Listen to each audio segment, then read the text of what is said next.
Oats cutlet செய்வது எப்படி? நிறைய பேர் பார்த்திங்கன்னா இன்றைக்கி டயட்டில் ஓட்ஸ் அப்படிங்கிறத நிறையா சேர்த்துக்கிட்டு இருக்கிறோம். அப்போது இந்த ஓட்ஸு நம்ம சாப்பிட்றவங்க வெறும் ஒரே மாதிரி சாப்பிட்டா ரொம்ப போர் அடிச்சிடும். இந்த ஓட்ஸ் குழந்தைங்களுக்கும் நல்லது. அப்போ குழந்தைங்களும் விரும்பி சாப்பிட்ற அளவுக்கு எப்படி ஓட்ஸை நம்ம செஞ்சு கொடுக்கலாங்கிறது தான் தெரிஞ்சுக்க போகிறோம்.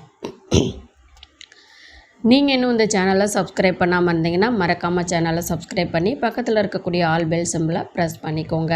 இப்போ நம்ம வீடியோக்குள்ளே போகலாம் வாங்க. அதாவது ஓட்ஸ் கட்லெட் செய்ய தேவையான பொருட்கள்: 1 கப் ஓட்ஸு, வேக வைத்து மசித்த உருளைக்கிழங்கு 2, காலிஃப்ளவர் 1/4 கப்பு, சுரைக்காய் பீன்ஸு, துருவிய கேரட்டு இதெல்லாம் சேர்த்து 1/4 கப், சிவப்பு மிளகாய்த்தூள் 1/2 டீஸ்பூன், உலர்ந்த மாங்காய்த்தூள்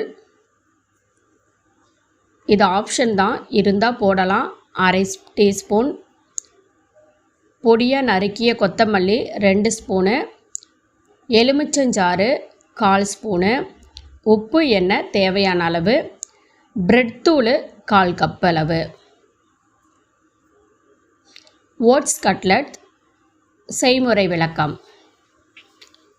ஒரு பேனில் எண்ணெய் எதுவும் ஊற்றாமல் அதை லைட்டாக ஹீட் பண்ணி ஓட்ஸ் அதில் போட்டு நல்லா வறுத்து எடுத்துக்கோங்க.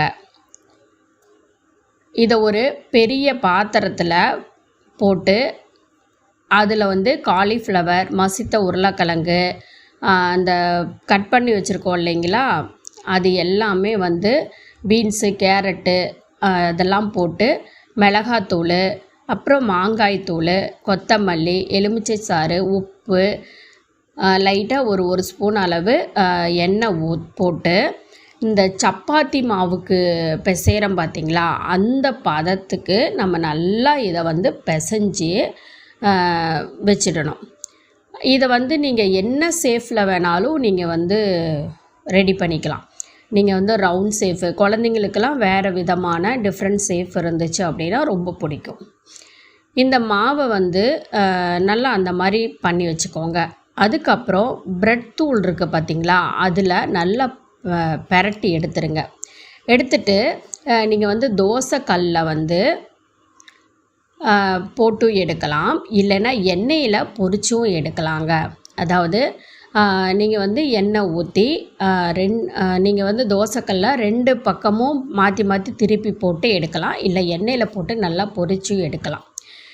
இந்த மாதிரி குழந்தைங்கள்லேருந்து பெரியவங்க வரைக்கும் சாப்பிடும்போது அதில் காய்கறிகளும் குழந்தைங்களுக்கு கொடுக்குறதும், அது மட்டும் இல்லாமல் ஓட்ஸில் செய்கிறதுனால ரொம்ப ஹெல்த்தியாகவும் இருக்குங்க.